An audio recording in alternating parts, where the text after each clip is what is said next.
All right, so let's go ahead and get into our main topic for today, which is going to be talking about basic learning concepts in classical conditioning. And with this particular module, it's really important that you guys answer questions, that you jump in. This is one of the ones that's more interactive in class. And it's really important to jump in and answer questions because it gives you a chance to kind of practice the concepts and understand them. So when we think about learning, we can think about the many different ways that we learn. And in fact, there's a number of these that we've kind of addressed and talked about, some of which we're going to kind of expand on a bit more now. So the first way that we learn, okay, is through trial and error. And we talk about learning through trial and error. What does that mean? So jump in and share with me, what does it mean to learn by trial and error?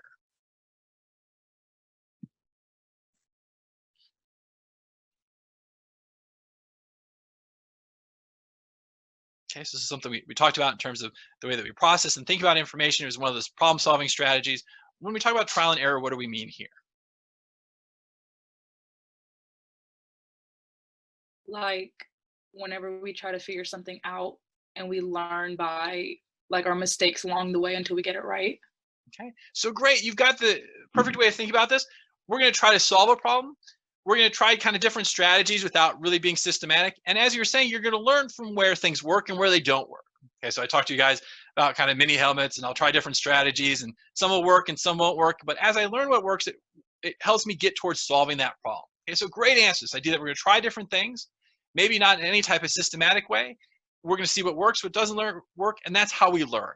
And this is one possible way to learn. It's a difficult strategy at different points, though, because you might be missing that clear answer. Okay? Another way that we talked about learning is through social learning. So what do we talk about when we talk about social learning?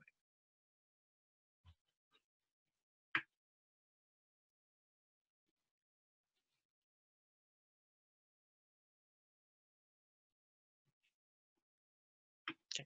So I'll give you a hint. It's kind of a concept we talked about, especially related to kids learning from parents. Is it like when you learn from looking at others do something, like you learn from observing?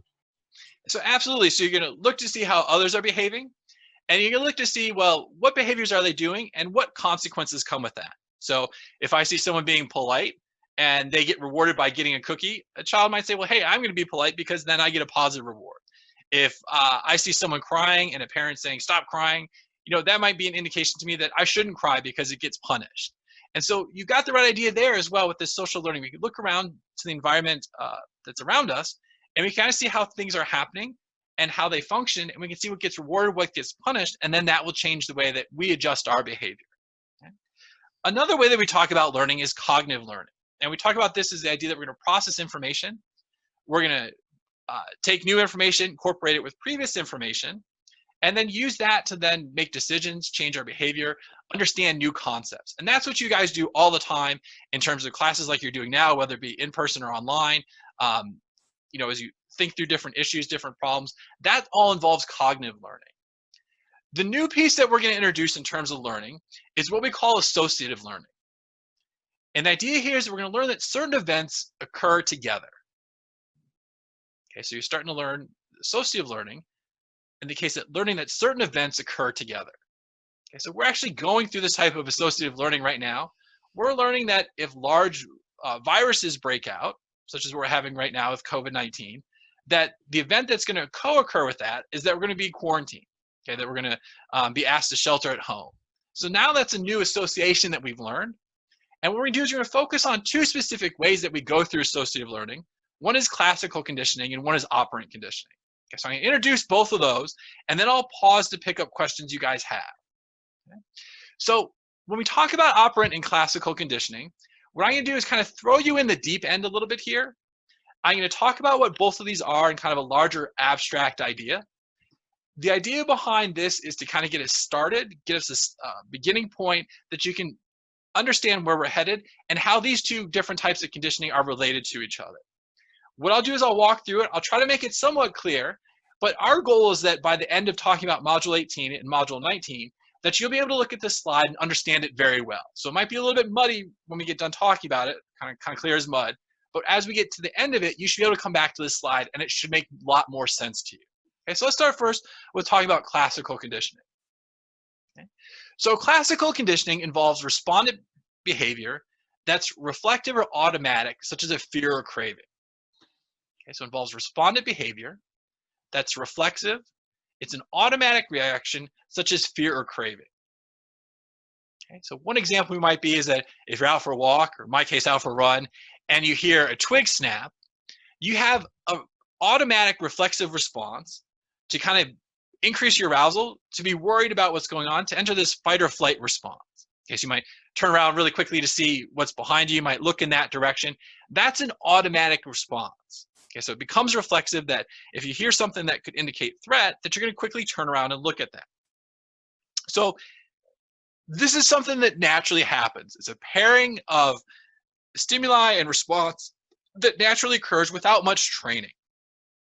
Okay, so even babies develop some of these respondent behaviors where it just kind of simply occurs. It's kind of a natural experience. If you start experiencing hunger, you can then follow that up with the behavior of then eating. Now, what happens in classical conditioning is that these reactions to the unconditional stimulus become associated with the neutral, then conditioned stimulus. Okay, so I'll read that for you again, and what we'll do is we'll kind of break this down. And again, the idea here is that this may not be entirely clear right away, but we're going to make it clearer and clearer as we go along. Okay? So these reactions to unconditioned stimulus become associated with a neutral stimulus, which then becomes a conditioned stimulus. So we'll walk through this pattern here in a little bit.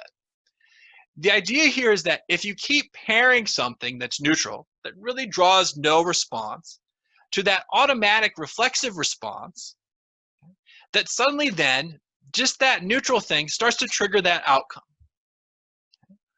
So the idea here is that our unconditional stimulus, meaning something that prompts a response without doing any training, starts to get connected with the neutral stimulus, starts to draw an association. Once that association's there, then that neutral stimulus causes that response. So let's say I'm out for a run, and every time I hear a particular song, for some reason when I listen to that song and I hear a twig or something breaking around me, if I keep pairing that song to that twig breaking around me, remember that twig breaking around me is going to cause me to get anxious, to get jumpy. Suddenly just hearing that song may be enough to cause me to get jumpy, to get kind of anxious about things. If that's happened, we have classical conditioning occurring. Okay? Now, when we talk about operant conditioning, we're going to see it as slightly different. So again, this is going to influence our behaviors, our reactions, but it's going to do it in a different way. The way it's going to do it in terms of operant conditioning involves operant behavior, which is choosing behaviors which operate on the environment. Okay, so everything that we do has an influence on things around us. Okay, so just having video up of you guys when you're at home changes the environment, where it makes it more engaging for us to be able to talk and kind of connect with each other. Okay, so these type of behaviors operate on the environment. Now, the idea behind operant conditioning is that these behaviors become associated with consequences. When the behavior is associated with being punished, it means that behavior is less likely to occur. Or if that behavior is reinforced, meaning that you get positive outcomes, it increases the likelihood of that operant behavior. So the idea here is that with operant behavior, you're going to act a particular way, and then that behavior is going to have consequences. The more it's punished, the less likely you are to do that behavior. The more it's reinforced, the more likely to continue doing that behavior. Okay, so you can take something such as spending time studying for the exam. By spending time studying the exam, you'll do better on the exam. It reinforces you doing that behavior or studying for the exam. You stay with that. If instead you're playing video games all the way up until the last minute, you don't do well on the exam, you get punished, that means you're going to be less likely to play those video games all the way up until the last minute because you're being punished for that particular behavior. So let's highlight a little bit of the contrast between how the process occurs, and then I'll pause to kind of pick up general questions. Again, if this is not 100% clear, that's all right. We're trying to throw you in the deep end, then we'll work our way back out. So when we talk about these behaviors, we're going to see the association and how they're learned are different. So the association, that processing of the conditioning is different between the two.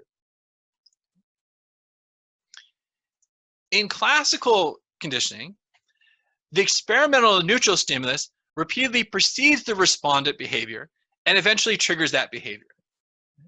So the idea here is that something neutral, a neutral stimulus, something that has no connection to really anything, comes before the behavior that you're evaluating and eventually triggers that behavior.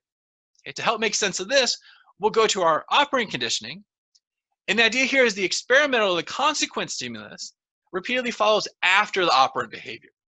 Okay, so eventually reinforces that behavior by having it happen after the behavior. Okay, so the key thing here is classical is the experimental piece.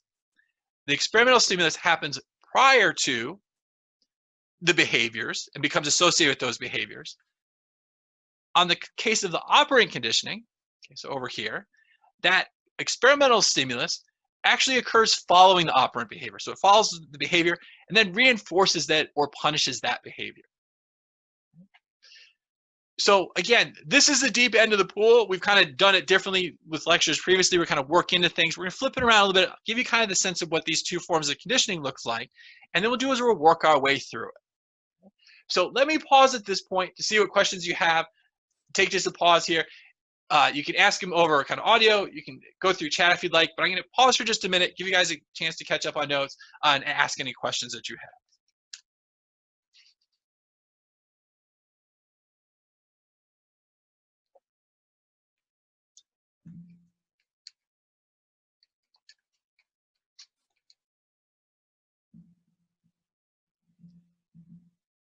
All right, so let's go ahead and start working our way through classical conditioning, talking about how this process works and kind of giving you some examples. So as we move forward, especially in today's lecture, the classical conditioning piece should get clearer and clearer, and we'll keep practicing and working with it. So with classical conditioning, we see it works this particular way. So I'm going to walk you through an example, and this is probably one that you're well versed in. So after repeated exposure to two stimuli occurring in a sequence, we start to associate those stimuli with each other. So the idea is that we have a natural associations we have between one stimuli happening and that producing a similar response. Okay, so the doctor hits your knee with kind of the mallet. The response then is to move your leg. Okay, so the exposure to one stimuli, that pressure of the mallet hitting your knee, then triggers an association with then your knee kicking up. Okay, you might even have an association between the doctor hitting your knee kicking up and kind of laughing about it because it's such a weird thing to have happen. You don't usually have your knee suddenly kick up like that. Now what happens is our natural response to one stimulus can start to be triggered by something new, a new predictive stimulus. So something different is now causing that same response. So in our case, it was getting tapped with the mallet causing your knee to kick up. But maybe the doctor does something prior to hitting you with the mallet that suddenly, after enough pairings of the mallet hitting your knee and your knee kicking up or your leg kicking up, that suddenly whatever was said before that starts to actually take on meaning and your leg starts to move a little bit. It might not kick up all the way, but you might start to get prepared to kick your leg up. Okay, the idea is that whatever was neutral previously to that experience starts to have some kind of meaning. So let's walk through an example here, talking about lightning and thunder. Okay, so I think this is a great example here. Let's walk through it in terms of how lightning starts to become conditioned with a specific response. Okay, so this is what you see. You see the lightning occur, so that's the first stimulus. You then hear that thunder, okay, so that loud rumbling. The thunder then becomes associated with the lightning. Okay. After enough pairings of lightning, our responses start covering our ears to avoid the sound. So I used to live in Jacksonville, Florida, as I told you guys. One of the things that's kind of most remarkable about Florida, and I do miss this a little bit, is they used to have really incredible storms. And it used to actually happen in the summertime about 4 o'clock, almost like clockwork. These huge storms would come through. And because we're close to the coast, it was flat. When there was lightning, it was really bright. And what was most amazing about it is the thunder was so loud. And even during one storm, I thought it was super weird because Lily, our 60-pound black lab, is suddenly like trying to sneak under my desk to hide. And I'm like, dog, what are you doing? Like, you rarely ever hang around with me, much less try to hide underneath my desk. And what I realized is that she was just afraid of that loud thunder sound that she'd been hearing. And so the idea, though, coming back to things, is that after this repetition of seeing the lightning, seeing that flash, we start to kind of brace for that impact of that thunder. And it's not so bad in Ohio, but I still remember in Florida, I couldn't get past that. I'd see the lightning and I'd instantly kind of cringe up or kind of brace for that loud thunder that would rumble through. Even sometimes when I wake up in the middle of the night with thunderstorms, I find myself kind of being tense because I hear that thunder. The idea is we have enough pairing of the lightning and the thunder that suddenly now our response just by hearing the lightning is to start cringing up, even though sometimes you might get kind of tense. And we get tense, but there's really no big rumbling sound. Okay, so again, because I had enough pairings of that in Florida, I still haven't kind of lost that response yet. So let's kind of expand on this a little bit. And what I want us to do is kind of a little bit of a class exercise here. Okay, so what I want us to do is I'm going to ask you guys, and you'll have to do this on good faith, to mentally visualize an everyday scenario. Okay, so what I want you guys to do is close your eyes, okay, or look away from the screen. And I want you to just kind of start beginning to think about, kind of imagine an everyday scenario. So kind of something you go through on kind of every regular day basis. So I'll give you guys kind of a moment to do that. But kind of do that on your best faith, and make sure you're not looking at the computer screen. So I'll give you guys, go ahead and start visualizing.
All right, so let's come back together as a group, kind of bring yourself back from your visualization.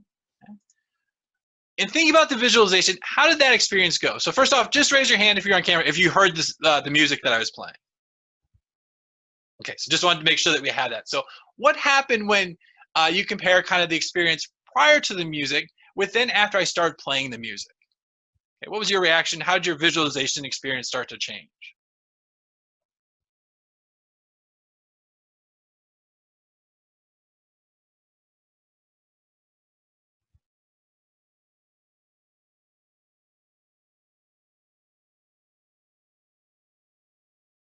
Okay, so share with me just kind of what you were visualizing, kind of then, if it changed or didn't change once I started kind of playing music to go along with the visualization.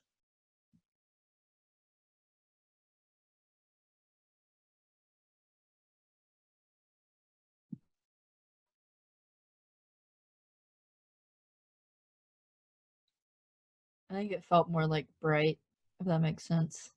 Okay, so kind of walk me through what you mean by that, because I think you have a good experience to kind of process. Like, I don't know. I mean, I was just like imagining like waking up and stuff, like my morning routine or whatever. Okay. And then when the music started playing, it was more like, I don't know. Seemed more like bright in my visualization of it. Okay, so maybe kind of more bright, more kind of energetic, maybe going from like a kind of basic early morning kind of process, kind of sluggish, to kind of having more of a feeling to it at least. Yeah. All right, so great response. Okay, let's get kind of 2 or 3 other responses. Kind of want to compare across the different visualizations you guys went through.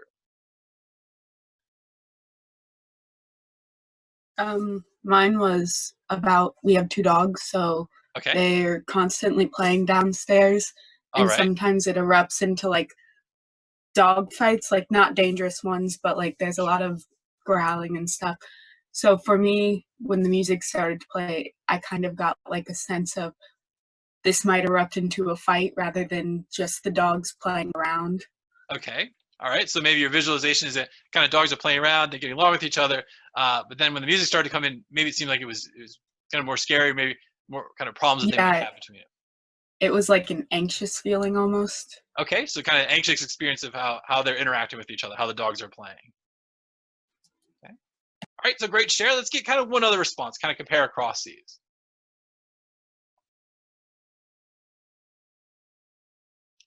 The sound almost reminded me of like the Saw movies. So almost Okay. immediately when I like heard it, as my mind switched to the Saw movies. Okay. And how did that change your experience kind of thinking about the Saw movies? Like I just grew a little bit more tense because like, you know, the Saw movies and then going from like normal everyday life to that. Okay. Or just thinking about, you know, the movies. Okay. So it made me feel more tense. Okay. So it kind of made you feel more tense. And I think that's kind of the common experience a lot of people have as we do this exercise. So we start to see that when we play the music, we either kind of get one of two responses in the classes I've had before. Sometimes it kind of brightens people, kind of makes them feel more excited. Others start to become more tense. And you know, in the last response we just heard, part of the reason it might be more tense is because that music is associated with scary movies.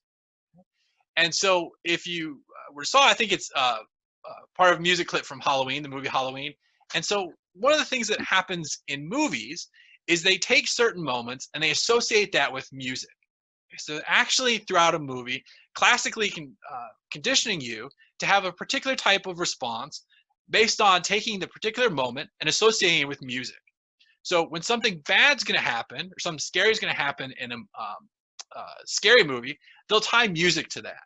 I told you guys we watched Castle for a while, and one of the things I noticed in Castle is that they'd start to play kind of a lighthearted kind of flitty song kind of music in the background, and you knew that that was always a time when like Castle or the situation was going to be kind of funny or weird, and so you just kind of got used to that, kind of knew that that was a cue of what was going on. And so we see is that that association you have between kind of that scary music started to become part of your visualization because you started to tense up. Okay, so even though the experience you're recalling didn't involve being scared, hearing that music, having that association caused you to have this kind of scared, tense response.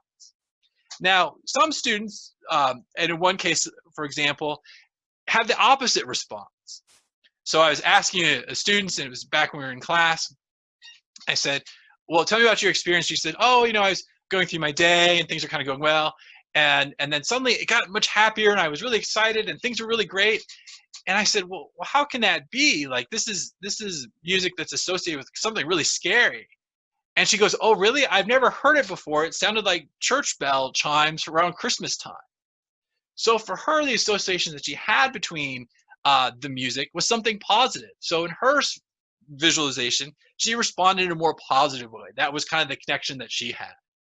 So with both of those examples, in terms of both the thunder and lightning, the visualization, it shows kind of how we have this classical conditioning occur, where we have some type of stimulus that produces kind of a consistent response, even when sometimes it's paired with something neutral. So the song is originally neutral. It doesn't have meaning until you keep pairing that song with the scary scene.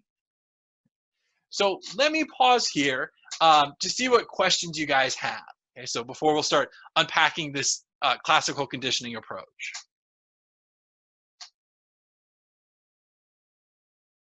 All right, so let's go ahead and we'll delve into Pavlov. So one of the things I think is interesting and fun for us as we proceed through the rest of the class is that we're finally getting into some of the things that you might think about as being kind of classic psychology. Pavlov is definitely one of them. And in Pavlov's discovery, what he found is that while studying salivation in dogs, Pavlov found that salivation from eating food was eventually triggered by what should have been neutral stimuli. Okay, so what he was finding is that the dogs would start drooling just seeing the food, seeing the dish, seeing the person who brought the food, or just hearing footsteps of that person. So taking a step back in terms of understanding this, we'll work our way back into it then, is that Pavlov was really focused on studying digestion and the salivation. And he actually had won awards for this. He was a very smart researcher and very engaged in this. And for him, what he was trying to do is he was trying to see the salivation of dogs. He was actually kind of collecting the drool that the dogs had in response to food. Now, for Pavlov, the fact that the dogs start drooling just when they see the food, or the fact that the dogs are drooling when someone's bringing the dish, this is actually a problem for his research. This is not what he wants. It's making his research complex. It's creating difficulties in terms of collecting an accurate specimen. All these things are really things that he actually doesn't want to have happen. So what's really kind of funny about Pavlov's experiment is that It's a classic experiment, classic psychology experiment. We learn a lot from it. We develop classical conditioning and understanding it from this experiment, but it's actually not what he was focused on, and actually was just a hindrance to his research. But what we see here is that dogs inherently drool when the food arrives. But now neutral things that really didn't have any meaning, such as someone walking by, start to actually take on meaning, start to prime the dog to start drooling. And so that's where we start to see this classical conditioning occur, even though it's really kind of accidental in terms of the experiment itself. So what we're going to do is we're going to take Pavlov's experiment, and we're going to work through how it occurs, how classical conditioning occurs, and focus a lot on kind of the specific terminology and practice with this. Okay, so this is where we want to be really kind of careful with this and ask you guys for a lot of feedback, a lot of responses. Okay, so let's go ahead and jump into it. Now, before conditioning occurs, okay, when we start off at the very beginning, we start off with a neutral stimulus. And a neutral stimulus is one that doesn't trigger any type of response. Okay, so there's not an inherent meaning to that particular stimulus. So in a neutral stimulus, we can take a thing such as a bell, and if you ring a bell, a dog isn't going to have any inherent response to it. Dog's not interested in the bell. It really has no meaning to the dog. Okay, the dog might bark a little bit because it hears the noise, but it's not really doing anything meaningful in response to this bell ring. What we see is that that neutral stimulus, that bell, as we know from Pavlov's studies, is actually going to go ahead and go on to take meaning. And that's how we're going to talk about things. We're going to go through the process of talking about this classical conditioning. Now, one thing I'll kind of forewarn you about is that we do have a lot of terminology coming your way in terms of different forms of stimulus, different forms of responses. It's really important to pay careful attention to it and to make sure that you're spending time understanding it. So we'll practice with it a lot, but this is where you have to make sure you have a good handle on it. So keep practicing on your own, work with others, but it's something you just need to spend time with. Okay, so we have our neutral stimulus, coming back to things. We see too that before conditioning occurs, okay, so again, before that bell eventually takes any meaning, is that we have an unconditioned stimulus and unconditioned response. And an unconditional stimulus, unconditional response is a stimulus which triggers a response naturally before or without any conditioning occurring. Okay, so this is a stimulus which triggers a response naturally without any type of conditioning. It just occurs on its own. Okay. So let me give you an example. If we take Pavlov's experiment, the unconditional stimulus in this case, our US, is the yummy dog food.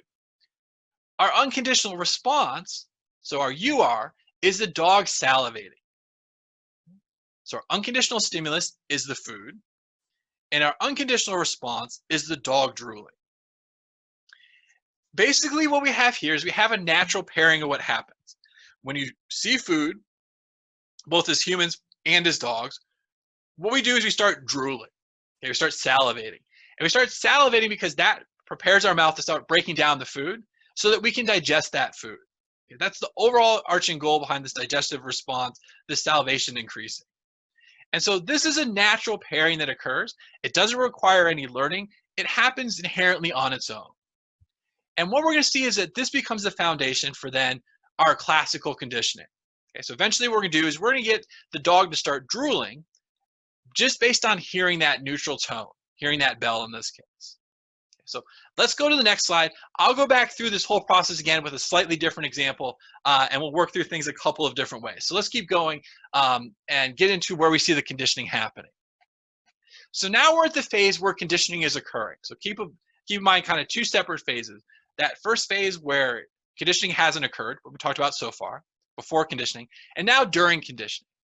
So during conditioning, we take our neutral stimulus, our bell, and we keep adding that before our unconditioned stimulus.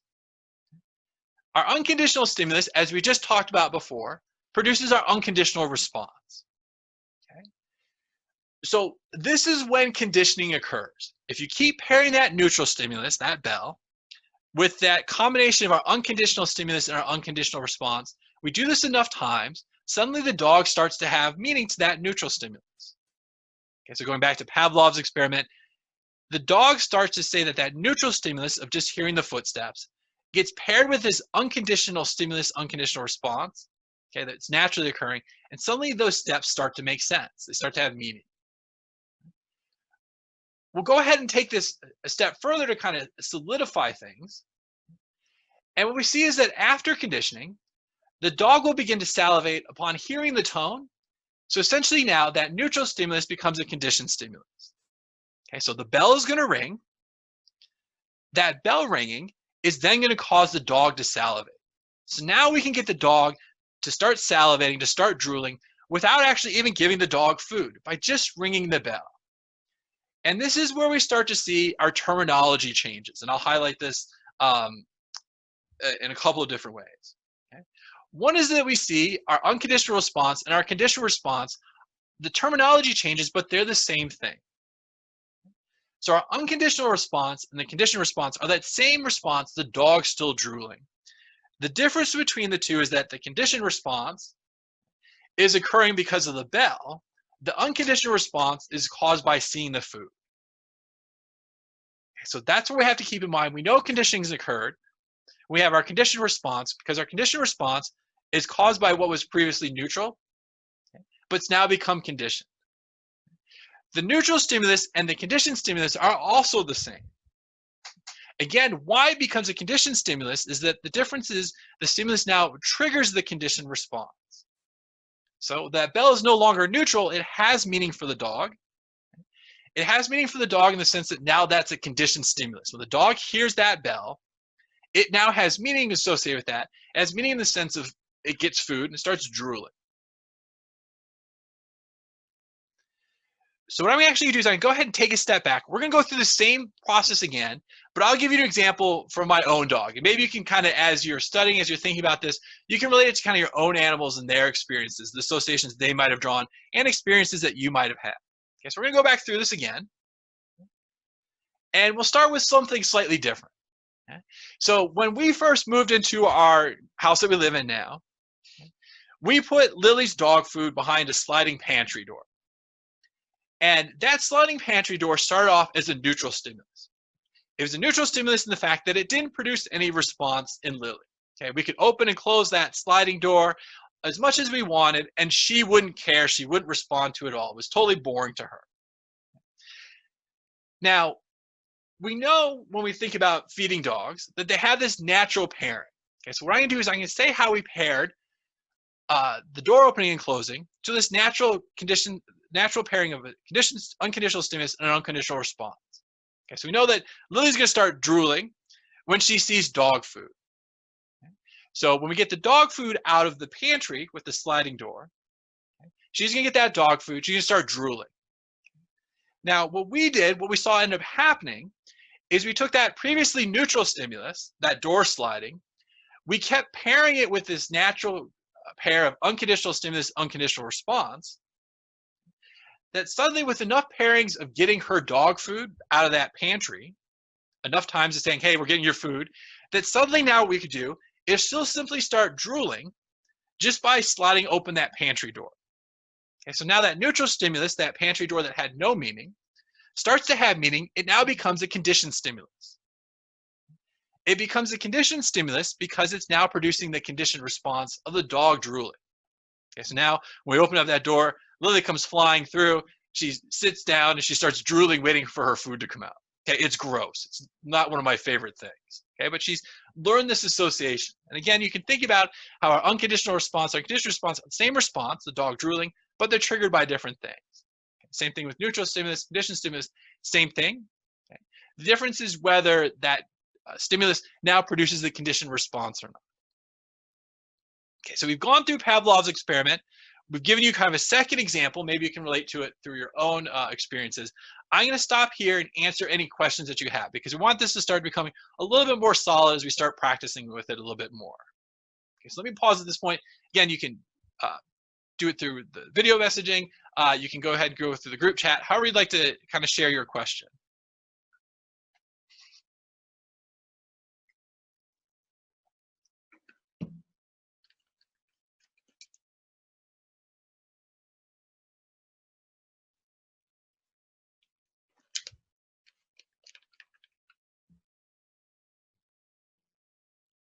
Okay, so any questions?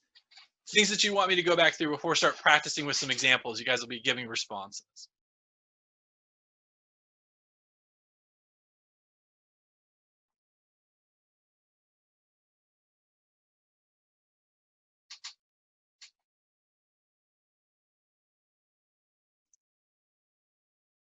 All right, so what we're gonna do now, we're gonna start practicing with these. And this is where I am gonna ask you guys to be responding so you can practice things. And in order to do this, what I'm gonna do is tell you about my middle school dating story. So kind of an entertaining, self-deprecating story, kind of a fun one. Okay, so I can tell you about my middle school dating story, and we're gonna talk about how Laura Montori classically conditioned me. Okay, so back in 8th grade, I was dating Laura Montori.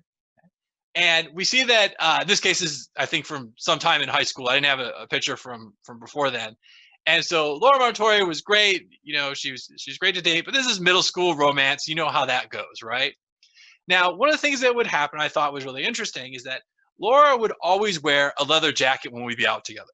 Okay, so we go out with friends as a group to a movie, and she would wear this leather jacket, or we'd be hanging out or things like that, or at school. And she always had the same leather jacket that she wore all the time. Okay? Now, I'm going to start talking about how this leather jacket, compared with Laura Montori, started to produce this conditioned response. Okay? So before conditioning occurs, thinking about this story, okay, we start with a neutral stimulus. Okay, so neutral stimulus is a stimulus which doesn't trigger a response. Okay? So in thinking of our example here and processing it, okay, what is our neutral stimulus in this case? This fact that what ended up happening was that I had enough pairings of Laura wearing this leather jacket that over time, just the smell of a leather jacket started to get me kind of excited, started to get that passionate love, kind of heart beating kind of response.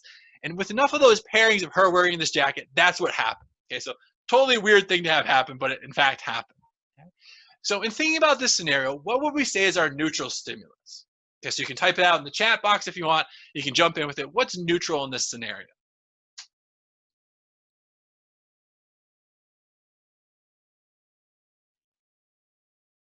All right, so great at getting some responses. I appreciate it.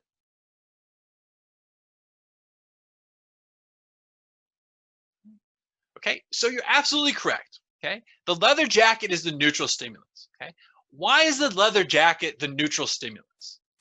Okay, so why are we classifying it as neutral in this case?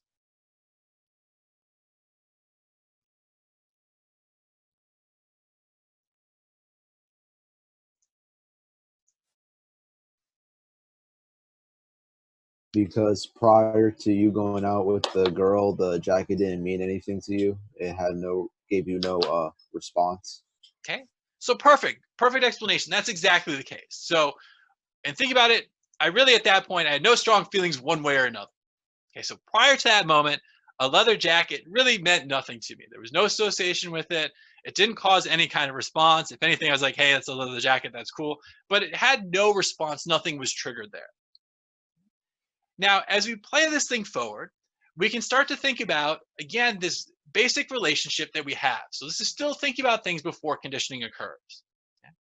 So we can start to break down this fact that we can take our unconditional stimulus and our unconditional response. Remember, our unconditional stimulus, okay, is kind of our starting point of stimulus that then produces a consistent response. Okay, so in thinking about our scenario here, okay, what would we deem as being our unconditional stimulus? Okay, and I'll help you guys out with it, so jump in either way. What would be our unconditioned stimulus in this case?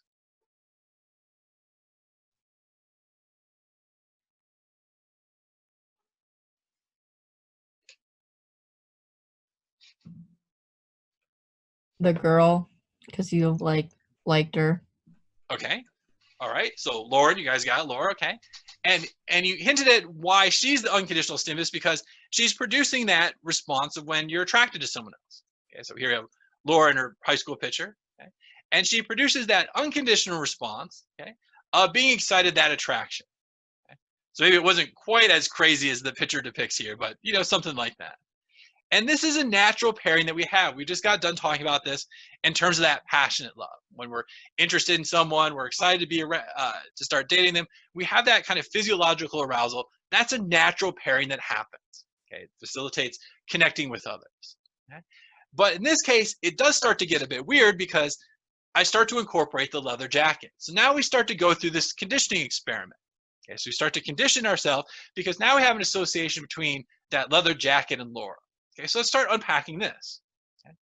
So during our conditioning, the neutral stimulus is repeatedly presented, and I have food here, but what I meant to say is repeatedly presented with the unconditional stimulus. Okay, so our neutral stimulus, again, is what? Okay, so jump in real quick. What's our neutral stimulus? Okay, so the jacket. Okay, all right. Our unconditional stimulus, okay, is what?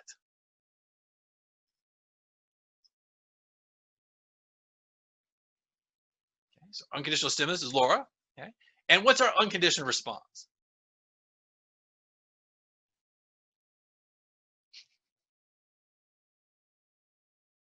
All right, so we can go with hard eyes. I like Nick's response and call it just lure, that attraction to her. Now, this pairing kept happening. So again, I share with you guys, we go out on these kind of middle school group dates, sit next to each other at a movie theater. I'd smell her leather jacket. With enough pairings, we see conditioning occur. Okay? So in this case, what is our conditioned stimulus?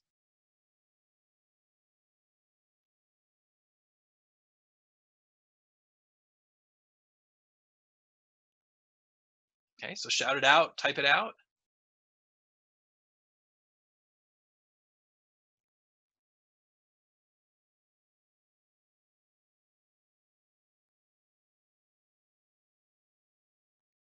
All right.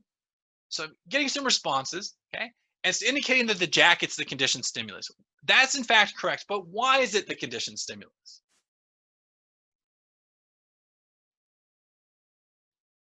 Okay, so what makes it now a conditioned stimulus instead of it just being a neutral stimulus?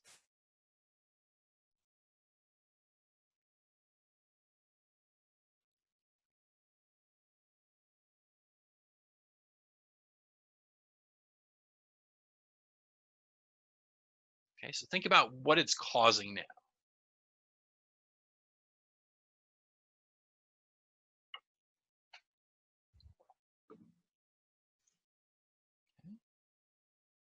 All right, so Ellie's got the right idea here. Okay, because we kept pairing it with the unconditional stimulus, it now becomes a conditioned stimulus. The key thing here is because it's producing the conditioned response. Okay, so we keep pairing our neutral stimulus with our unconditional stimulus. Now it starts to become conditioned. What's our conditioned response in this case?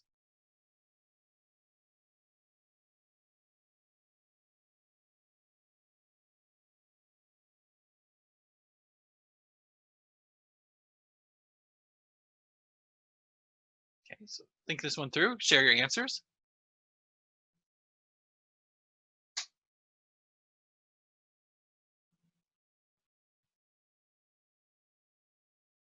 Okay, so what's our conditioned response?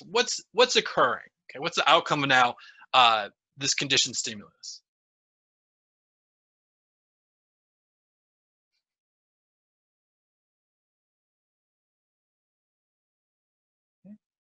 So appreciate the responses, guys. You're doing great here. You've got the right idea. Okay, so hard eyes, love, things like that. That's exactly what's happening. Now that excitement that you usually have with this passionate love, okay, now starts to come from just simply smelling that jacket. Okay, so I will admit, maybe 2 or 3 years ago, I was around someone who was wearing kind of really strong leather jacket. There's a strong leather smell from the jacket. And suddenly I had that same kind of flashback, this response of kind of this excitement that I used to have when I was around Laura. We'll actually talk about why that happens here in a little bit. Okay. So before we try some other examples, let me pause to see what questions you have, things that are unclear, things that I can go back through.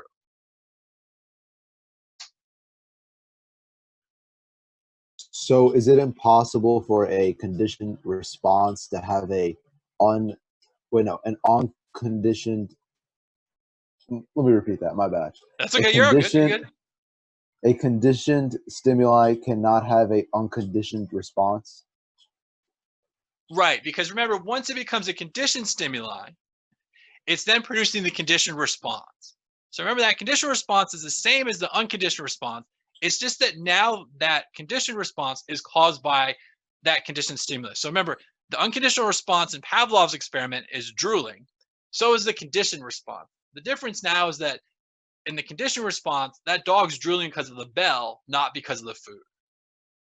All right. Thank you. Does that make sense? It's, again, this is where the terminology gets tricky, guys. You have to kind of practice with it. Okay. Yeah, I think I get it. Okay, great. Other questions, things I can clarify.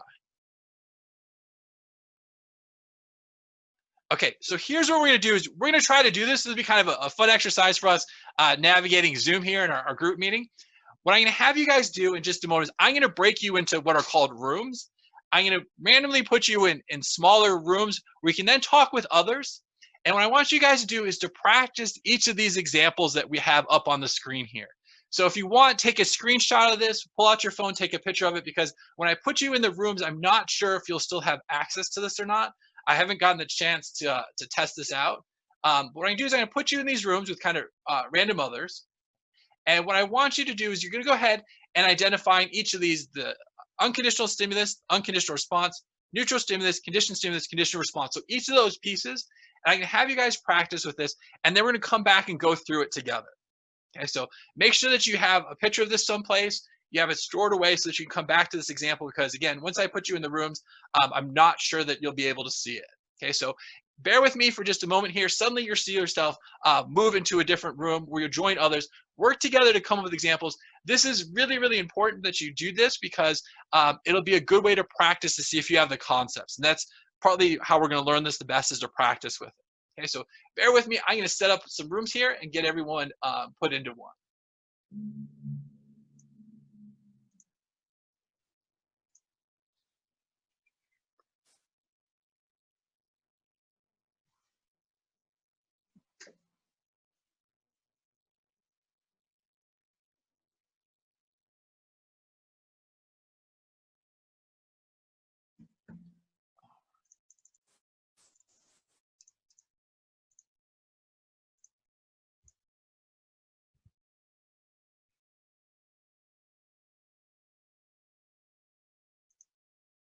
Okay, so you should get a request to join a room. Go ahead and join that room. Once you're there, you can then start meeting with everyone.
All right, so it looks like we got everyone back from the rooms. Hopefully that worked out well for you guys. It's kind of something new we tried out.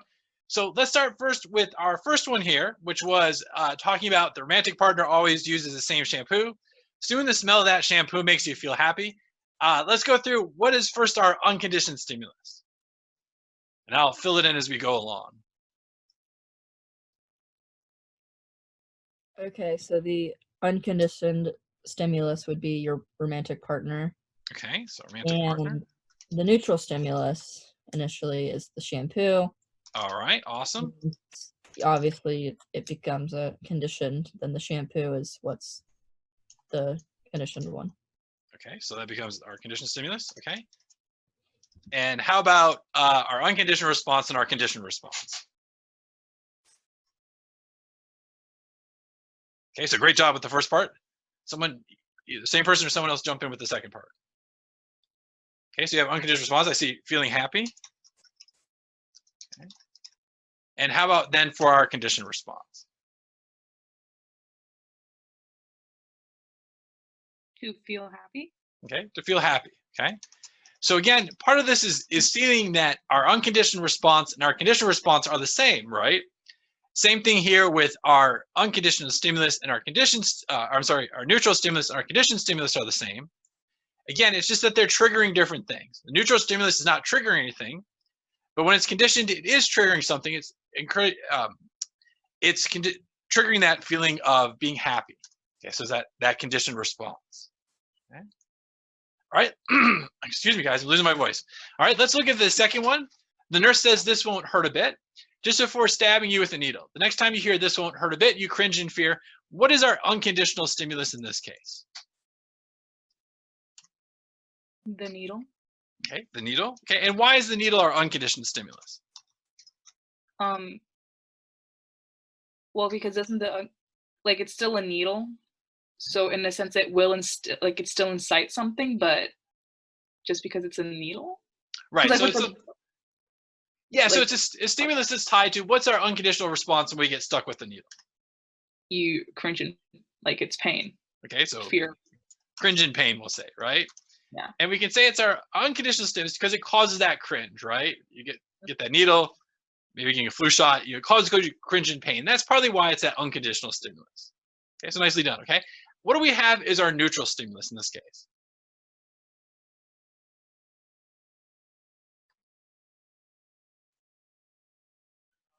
Okay, so what's neutral in this case? What really has no meaning prior to this relationship? Okay, this won't hurt. Okay, so this won't hurt. All right. Okay. What then becomes our unconditional stimulus and our unconditional response? Sorry, guys, the typing's bad today. Okay, what's our unconditional stimulus? What's our condition? Our conditioned stimulus and our conditioned response.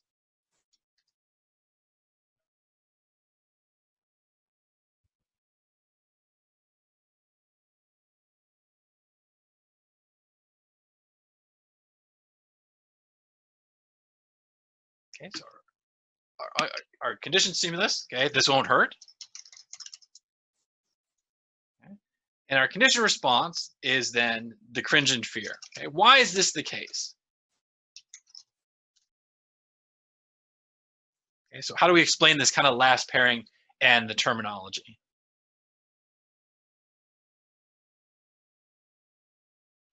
Okay, so we see the idea here is that now this, as one student responded, now this conditioned stimulus, this won't hurt, something that was neutral, got paired with the needle and the cringing, that suddenly just hearing the phrase, this won't hurt, leads to cringing in pain or cringing in fear. Okay? Someone asked a question, a good question to ask, will the unconditional response and the conditional response always be the same? And the answer there is yes, it will always be the same. The key thing to keep in mind, I'll keep the terminology correct here, is that they're caused by different things. Our unconditional response is caused by the unconditional stimulus, the needle. This is a natural association we have. But our conditional response is caused by a conditioned stimulus, something that was previously neutral, but now has meaning. So you guys can liken this example with the fact that in class I would say, go ahead and put away your study notes. Okay, go ahead and put away all your materials. You know, that always preceded then you taking a quiz. And when taking a quiz, you start to get anxious, right? And so it got to the point where I could just say, go ahead and put away your materials. And I could see everyone starting to suddenly get nervous. Versus the first day of class, I could have asked you to do that, and no one would have had any response to it whatsoever. Okay? We didn't get a chance to get to this last one. I'll go ahead and type out the answers for us and repost this notes. What we'll do on Tuesdays, we'll finish talking about the last of the mechanics of classical conditioning. And then we'll do is we'll get into operant conditioning, which again involves some terminology, but I think you guys will do well with it. But Josh is saying, I just got anxious when I said, put away your materials. Sorry about that. So the idea here is that we're as far as we're going to be able to go today. I will hang around kind of afterwards if you have any specific questions. Otherwise, take care of yourself. Have a good weekend, and I will see you guys on Tuesday. Again, make sure you get the assignment in. Both the module outline and the take-home quiz are both going to be due before class on Tuesday. Okay, so if you have any questions, I'll hang around in the meeting. Otherwise, take care and have a great weekend, guys.